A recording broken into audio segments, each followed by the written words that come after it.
Assalamualaikum and very good afternoon, ladies and gentlemen, boys and girls. Welcome to this session. My name is Hairul and I'll be speaking on this topic of connectivity and 5G in daily life. And this is a bit of a sharing on some of the things that we do here in MMU in terms of connectivity and 5G, both at the undergraduate, postgraduate research, and so on. So, welcome again to this session. I hope you'll enjoy. One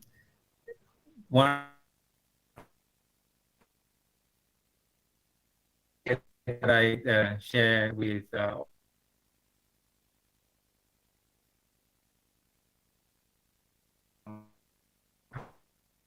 communication and connectivity, it has become almost a utility to all of us. Just the other day, our Unify connection had some problems, and we were literally suffering for almost half a day without any connection. And I was not able to get onto my work.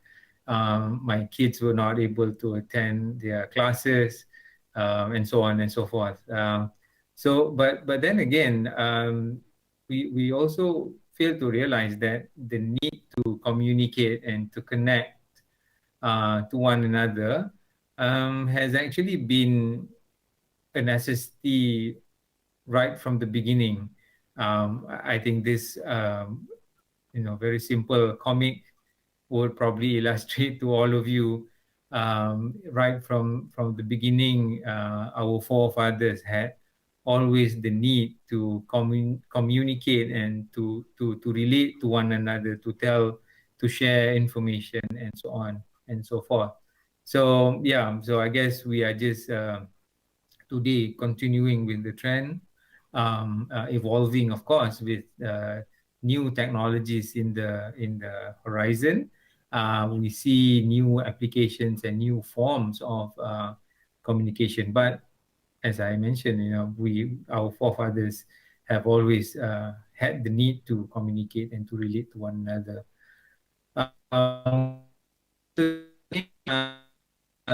Or sharing more or rather, will be more on talking about or relating to connectivity and communications and how that has evolved finally today, into the latest topics, for example, 5G, yeah, and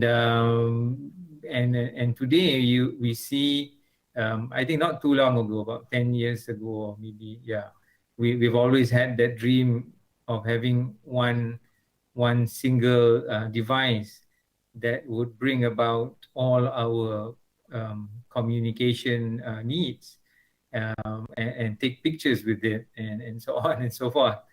And I think our prayers and our wish has now been granted, and almost everyone, I would say, goes around with your mobile phone, yeah, and on your smartphone you then have multiple apps that allows you to communicate, some interactively, some in a um, uh, in a two-way manner, some in a one-way manner, and so on and so forth. But it allows you to communicate for many different purposes. Some for entertainment, some for education, some for emergency use, some for shopping, yeah, and many more. Let's do this very quick exercise, if you don't mind. I don't know how many of you out there tuning into this talk.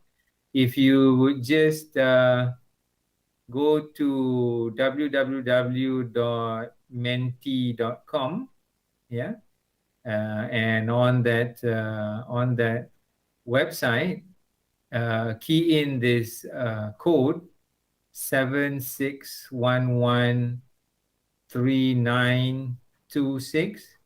Let's have a very quick poll on what is your favorite app, the five most favorite app that you love so much on your smartphone, that you use every day, that if something goes wrong with these apps, you have withdrawal symptoms, and so on.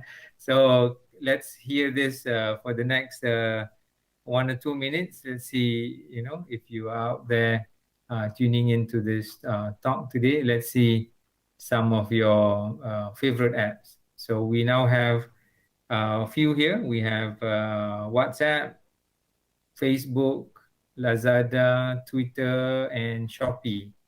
So let's see if you can key in into this app called Menti, www.menti.com, and key in the code 76113926.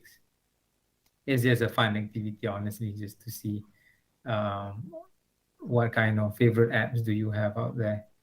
Um, Maybe be different from what I have here. Okay, so let's see if it's coming in.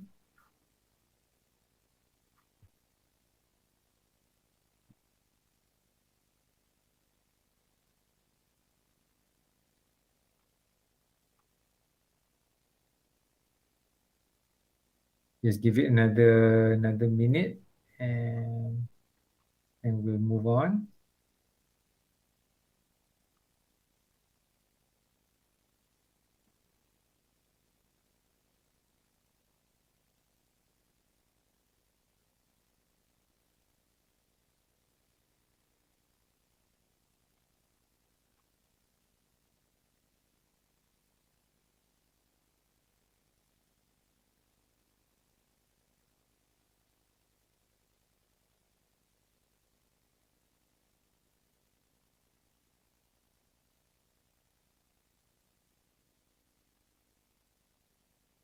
Oh, you got one here.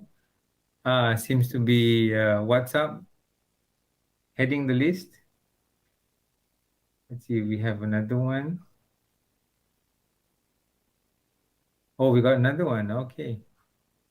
Shopee seems to be contending close. We have another one. Let's see. Oh, we have Gmail there. Somebody's up to work these things. Good. Well, I won't spend too much time. I guess the whole activity here is just to have a bit more interaction between all of us. And we all have our own favorite apps. They one way or the other, um, for the purpose of communicating, for different purposes.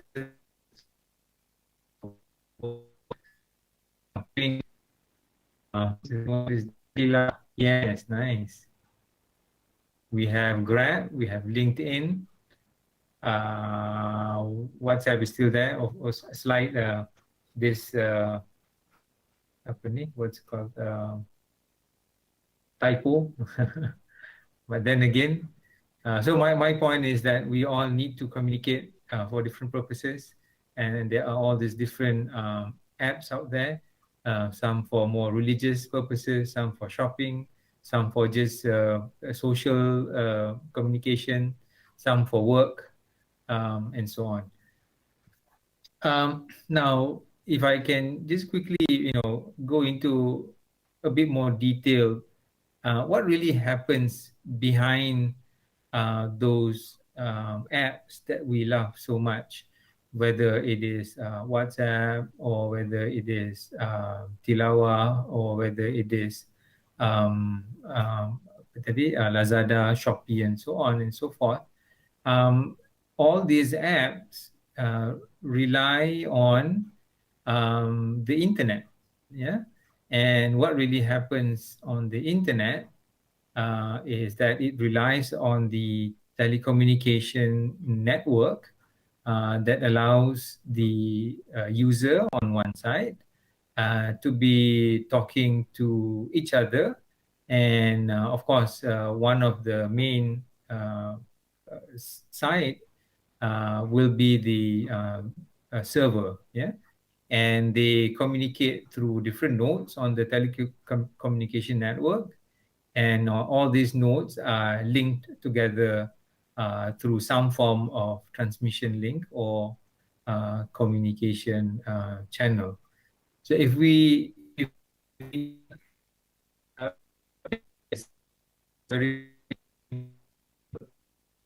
which then relates the concept of how the internet works. You have the client on one side and the server on the other side. The request from the client cannot be entertained by the server directly. So what happens is the client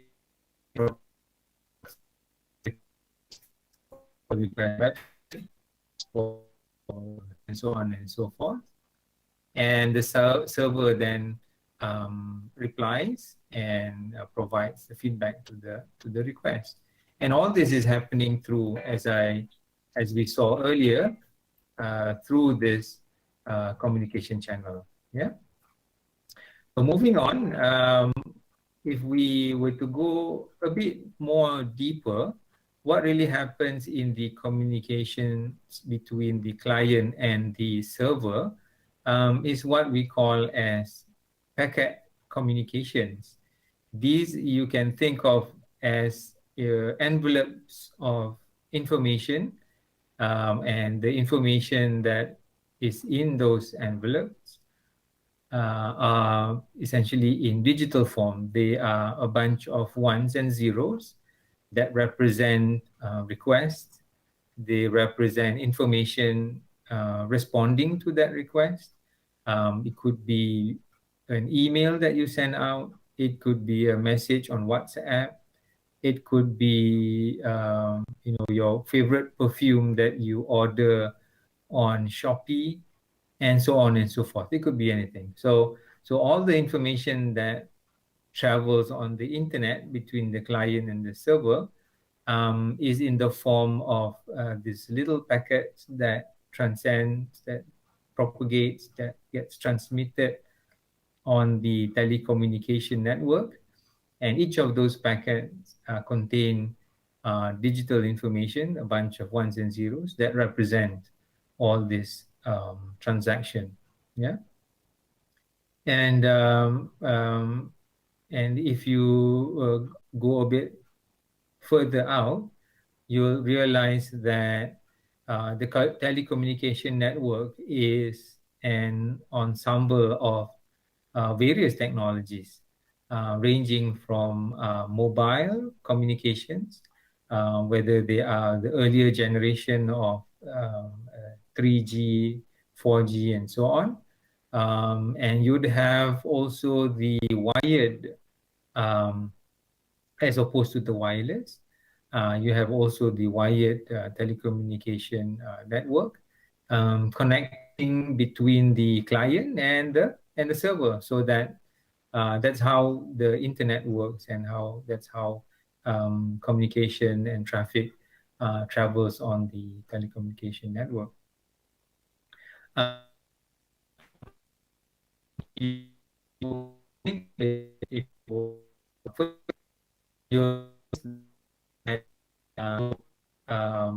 Supported by a wired network. Yeah, so you'd have the more wireless and mobile connectivity at the edges, the ones that you use to connect using your mobile phone.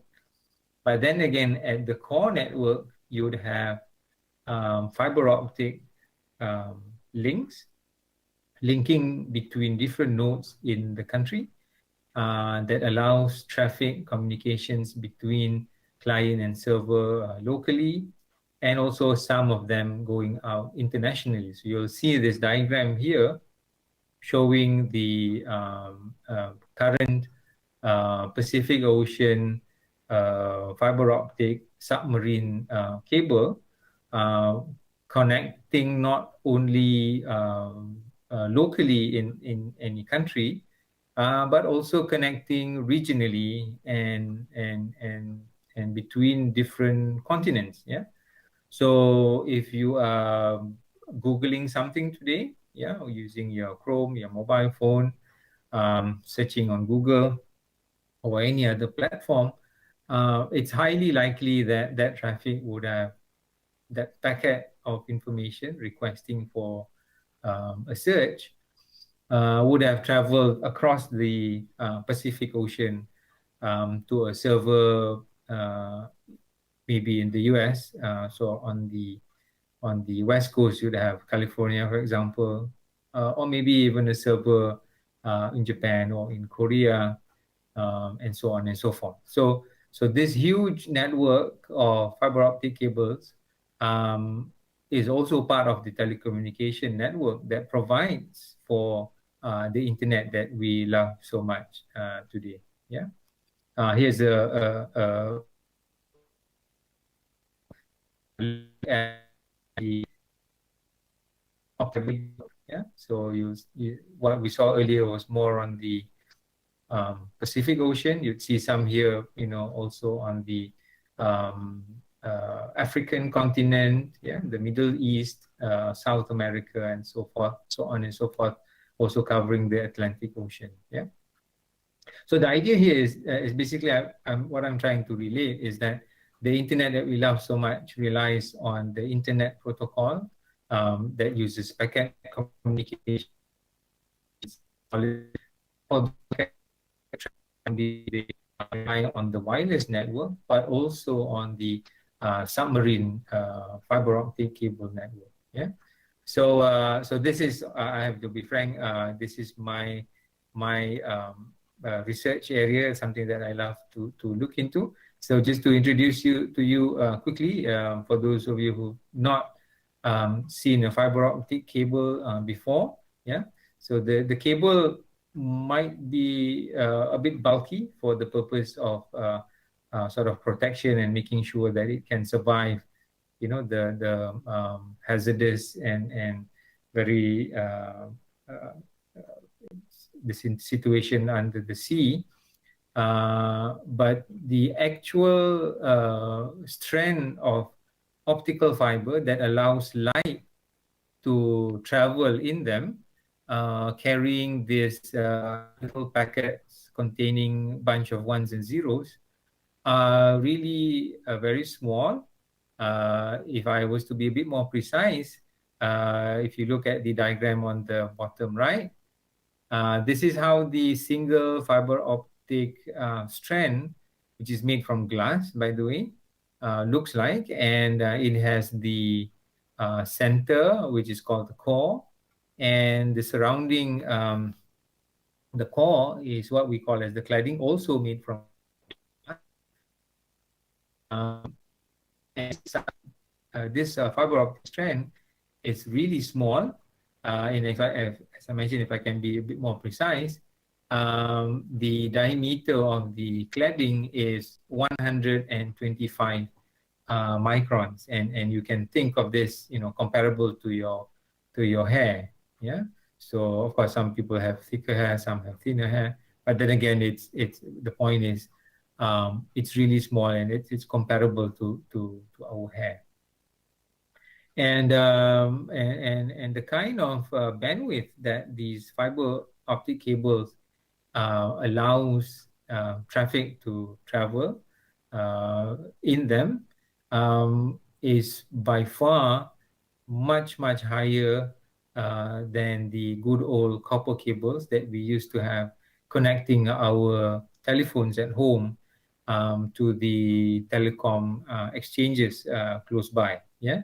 So the fiber optic cable, a single strand would go all the way up to terabits per second. Yeah. Tera is, by the way, 10 to the power of 12.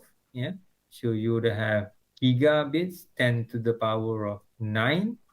And you have megabits, 10 to the power of 6. That's 1 million bits per second. So 1 terabit would be 1 trillion.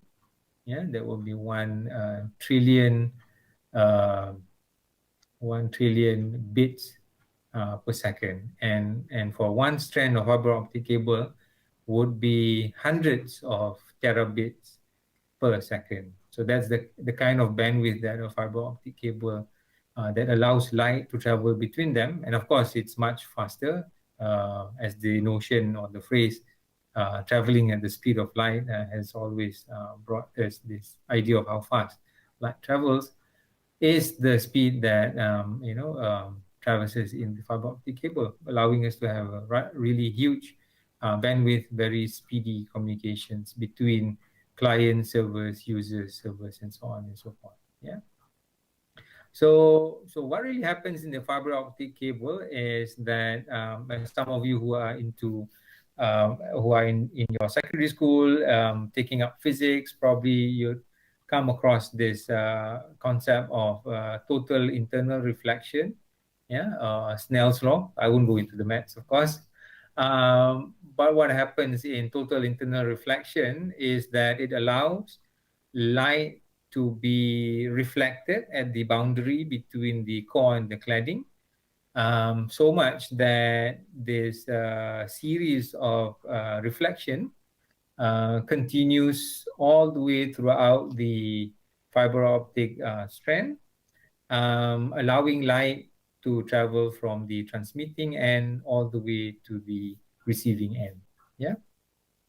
So this is the concept of light traveling in fiber optic cables, allowing us to use the internet today. So to share to the that just give you a briefing of how make fiber optic cable. Yeah. So here we go. So this is a MMU and Telecom R&D joint lab here in Cyberjaya. And what you see here is a large cylinder of pure silica glass, which essentially will become the optical fiber later at the end of the video. We'll show you. So this is the base material that houses the optical fiber. So it starts with a bulky piece of glass that is mounted on this lathe, yeah? And various chemical vapor would actually travel through this cylinder and gets deposited on the glass.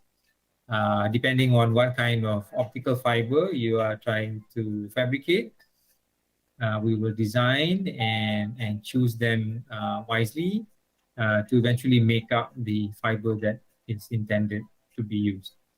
So here's the deposition process.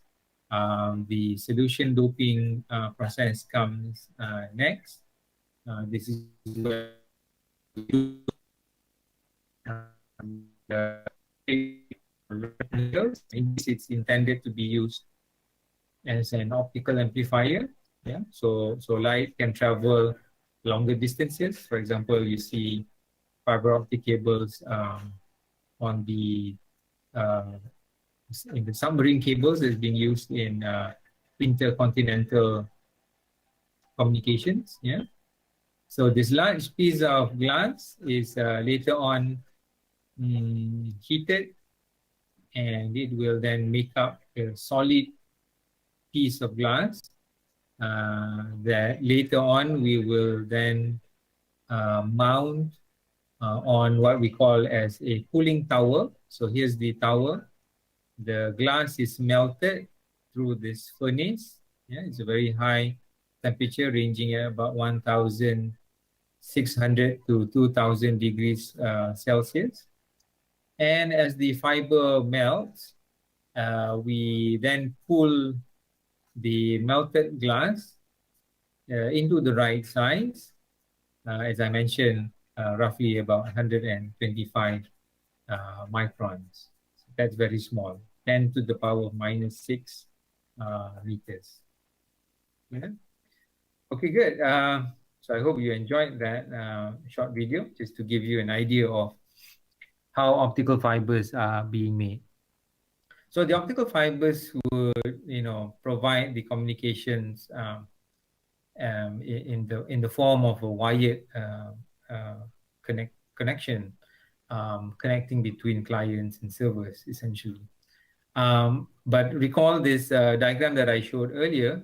You would also have the wireless connection that allows you to have the internet on your mobile phone, on your tab, while you're using your laptop in Starbucks. So you use Wi-Fi and so on and so forth. So at the further edge of the network, where you'd have wireless communication that allows you to then have connection on your wireless clients, yeah, on your devices, wireless devices. So you may be using Wi-Fi, Bluetooth, mobile data, 3G, 4G, yeah, and these wireless networks would then allow you to be connected to the larger part of the network, i.e., the internet, and that allows the clients on your phone, whether it's again back to the apps that we were talking about earlier, your WhatsApp, your Gmail, your Lazada, and so on and so forth, being used to communicate with the server, um, allowing you to then request for different information, putting in the shopping order that you put in on Lazada and so on. Yeah. So the wireless connectivity here, as we move into 5G being part of the topic. Yeah.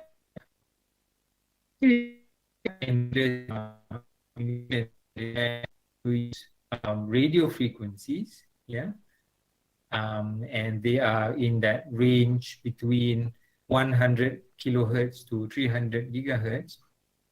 Uh, Shortest being your good old radio. I don't know if you still tune in to shortwave stations, but yes, they do exist. It allows longer range communications. Then, of course, you have AM, FM, and then you would have GSM bands, used for your mobile phone, for Wi-Fi, and of course, the higher frequencies are the ones that are being used in your microwave oven, for example. Yeah, of course, they're not used for communications, but then again, this all falls into the radio frequency range. Yeah, and you can then tune this, or rather, the right word is to modulate these waves to carry the information that you want it to carry. Again, it all boils down to connecting between the client and the server. That, i.e., the internet. Yeah. So the transmitter and the receiving end is connected by way of this radio frequency signals, and these radio frequency signals are being modulated or being molded to carry such information. Again, they are packet-based communications. You'd have this bunch of ones and zeros that is traveling between the transmitter and the receiver. Of course, these packets are carrying, the information as I mentioned earlier. It could be part of your Gmail, could be part of your message on WhatsApp, and so on. Yeah. And what really happens, as I mentioned, the process of modulation is by way of what we call the oscillator at the transmitting end. So if you'd have this series of bits of ones and zeros that you need to transmit, some form of modulation will be imposed on the radio frequency signal. Some will change the amplitude of the radio frequency. Some form of modulation would change the frequency of the signal. Some will change the phase of the signal. So it depends on the technology or the approach of modulation. But the idea is simple. It's about carrying the ones and zeros on the radio frequency signal, so that this signal can travel between the transmitter all the way to the receiver. Yeah.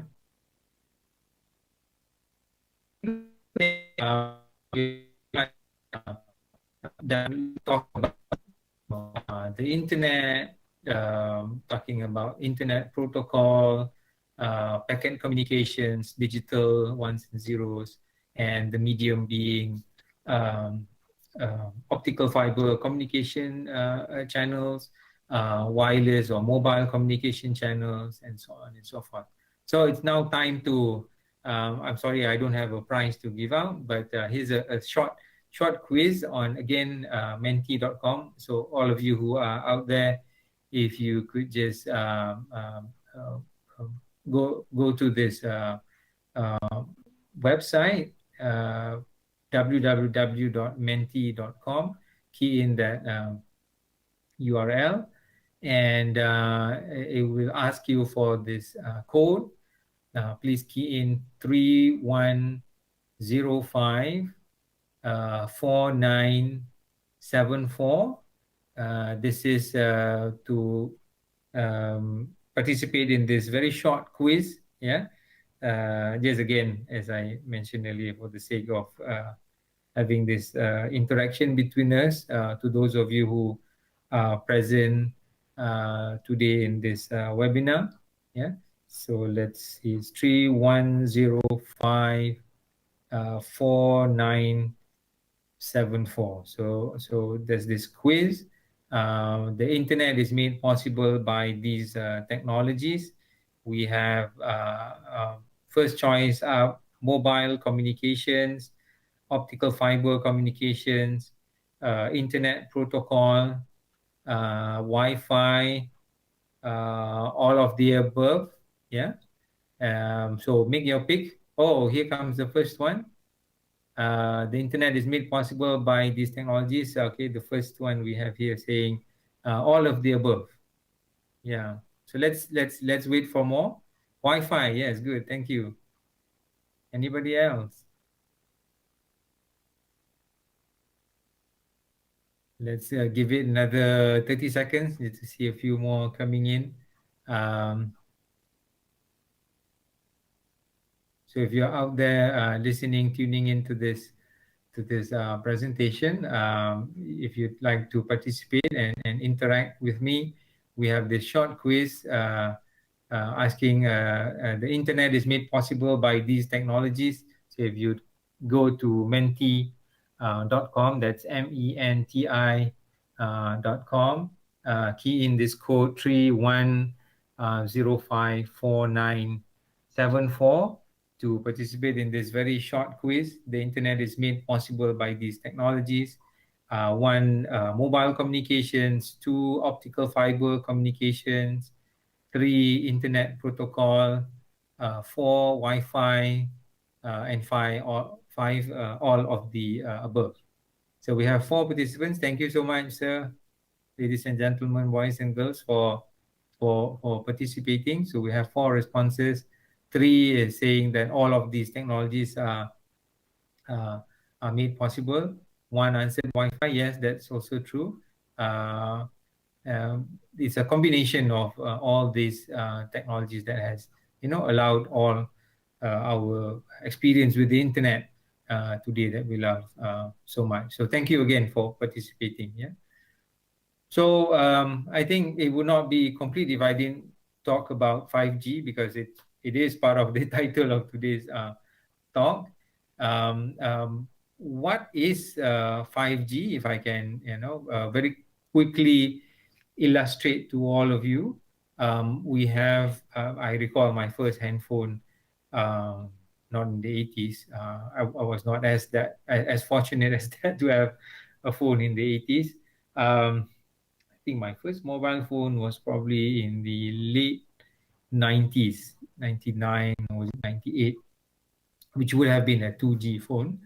But this diagram is again to relate to you, or to share with you how mobile communications have evolved over time. So 1G, when it was in the 80s, only allowed you to have mobile voice communication. There was no data communication as we know today. Yeah. So you'd have this really huge, bulky, heavy mobile communication units. Yeah, in the first generation of mobile communications, and then later you'd have 2G, where it became digital, but still within domain of voice communication. And in 3G, there was this shift into mobile data. So you'd start to have SMS. You'd start to have the more data oriented mobile on top of voice communications. And in 4G, you start to have mobile broadband, mobile connectivity. You'd be able to then start using the internet. The internet protocol can travel on the mobile communication network. And finally, the talk of the town and the new kid on the block, we have 5G, the fifth generation of mobile communications, that not only allows you to have mobile broadband, but in a more unified connectivity, not only connecting smartphones, not only connecting users, but also connecting different devices, different tools, gadgets, drones, not just mobile phones, but VR, AR goggles, sensors, yeah, that would make up the Internet of Things, as that has been also being hyped. Yeah, it provides for very high speed connectivity. Latency, the technical word for it, latency. There's very little delay between a user requesting for a certain service and being delivered back that service. Yeah. So, and because of this very high speed broadband, very low latency, it allows for very specific applications. Yeah. So these are some of the attributes of uh, of uh, of 5G. Yes, driven by eight specific requirements in terms of bandwidth. It's about 1,000 more bandwidth for a unit area. And it's also a very much smaller area. Yeah, allows you to have 100 more number of connected devices. So it's not just your mobile phone, your smartwatch is connected, your car could be connected, all through 5G. You could have your fridge connected to the internet through 5G. You'd have your oven, your gate, your lawnmower, and whatnot. Um, Bandwidth wise, it's all the way up to 10 gigabits per second data rate, yeah, which is between 10 to 100 times more improvement compared to the 4G network.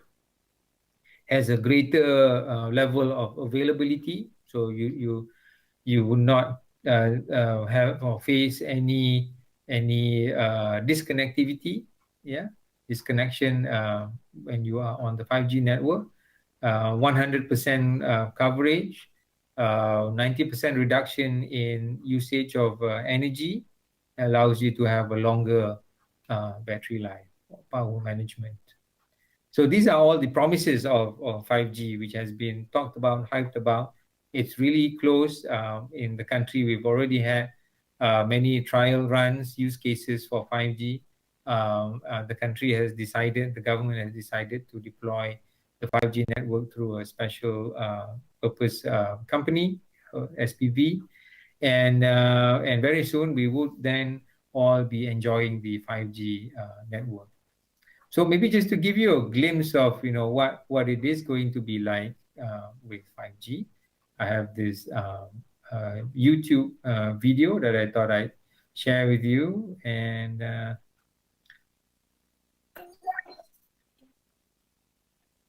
So we have this issue with 5G communication, and it's being designed to allow, it's not just for mobile phones. It's providing high data rate, low latency for many kinds of devices, allowing a bigger range of different applications. So you could have virtual reality, augmented reality games. Yeah. So you could be wearing this AR or VR goggles and be engaged in many kinds of activities between each other. Yeah. In the automotive industry, you'd see how cars will then become more connected between each other. They will become autonomous, self-driven. Yeah. So between different cars, there will be communications. For example, to make sure a certain distance is being um, and also you'll see, very important applications for emergency services. Yeah.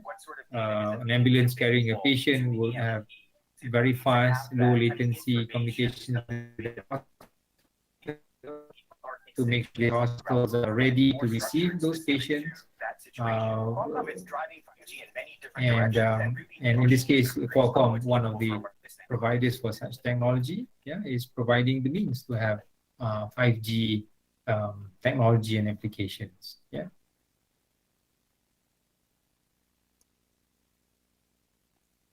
So to summarize, application-wise, when we talk about 5G, one is, as I mentioned earlier, it does not only connect your mobile phone or your smartphone, but it will be able to allow different objects to be connected on the 5G network to manage healthcare, energy, mobility, education, virtual reality, and smart homes. Yeah. So these are all the different kinds of applications. And the beauty of it is because of the high bandwidth and very low latency, very vital very time sensitive applications can be provided. For example, you have connected cars or autonomous vehicles where these technologies are being tested out in the market.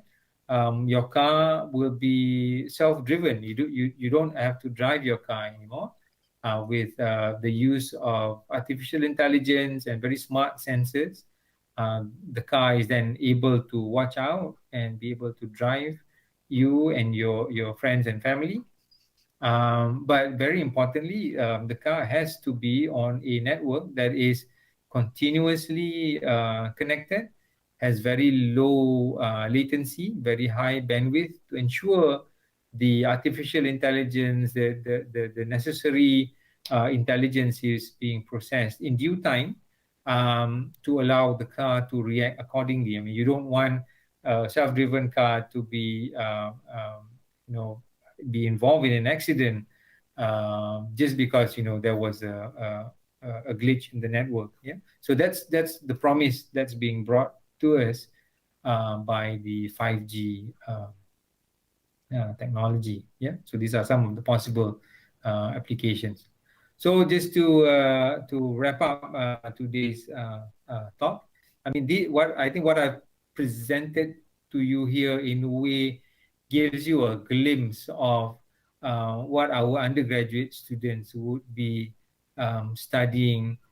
Here's one example of a bachelor's of engineering of electronics, yeah, majoring in telecommunications. They look at packet communications, digital communications, wireless, wired, fiber optics, the mobile and wireless communication, including satellite and microwave communications as well. So all very exciting, all set for the future courses. Yeah. So I won't take too much more of your time. Thank you so much for tuning in, listening in to this sharing session on connectivity and 5G, the technologies behind connectivity and communications, and how they have always been used in our daily life, and they have definitely changed the way we live, the way we work, the way we learn and study and connect to each other. So thank you again. Thanks again for giving me your attention and participating in the quizzes that we had earlier.